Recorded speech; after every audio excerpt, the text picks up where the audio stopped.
Hi, and welcome to Java Programming Skills using Replit. I'm Norman McIntyre. Let's get started. Here we're going to look at the system class, a method in the system class called exit. So I'll start with our hello world like we often do. And the idea here is there are times, well, by default, when we run, we see it just says hello world and everything's good. It's all a success condition.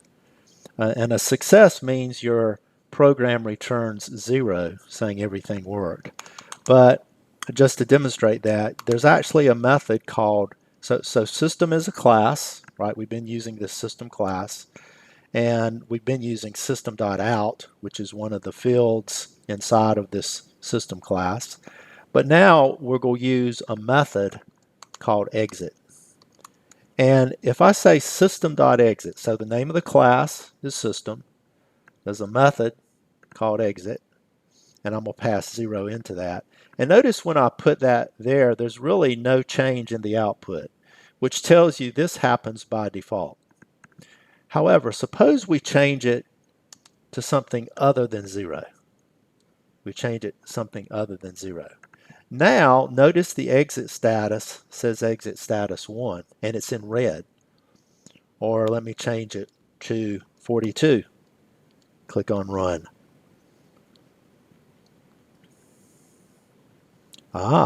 42.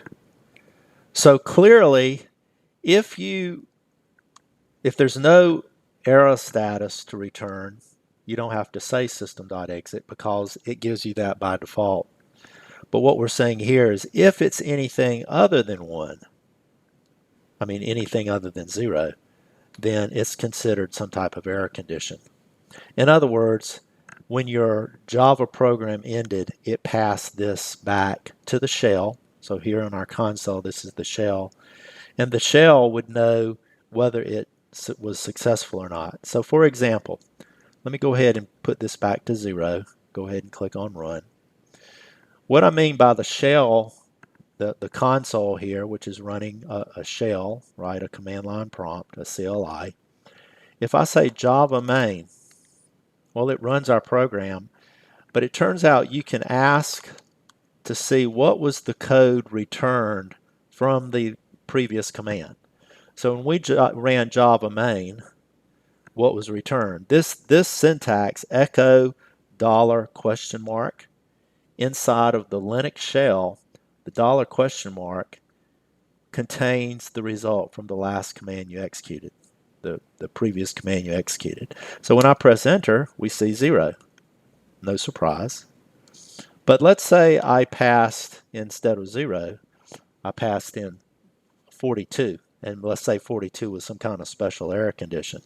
Well, here from the shell, remember, let's say we've got a shell script that runs our program. And after the shell script runs our program, it could say echo $? Aha, we've got a 42. So the importance of knowing you can return an error code using this technique is particularly when you have programs. Let's say you've got a number of Java programs that are doing things and they're driven by a master shell script. This is how the shell script can know what the results of your code was. So you could have error code 1, 2, 3, 4, and so forth. Now this is saying echo $? It only gives you the results from the previous command. So if I say echo $? Here, this will give me the results of this.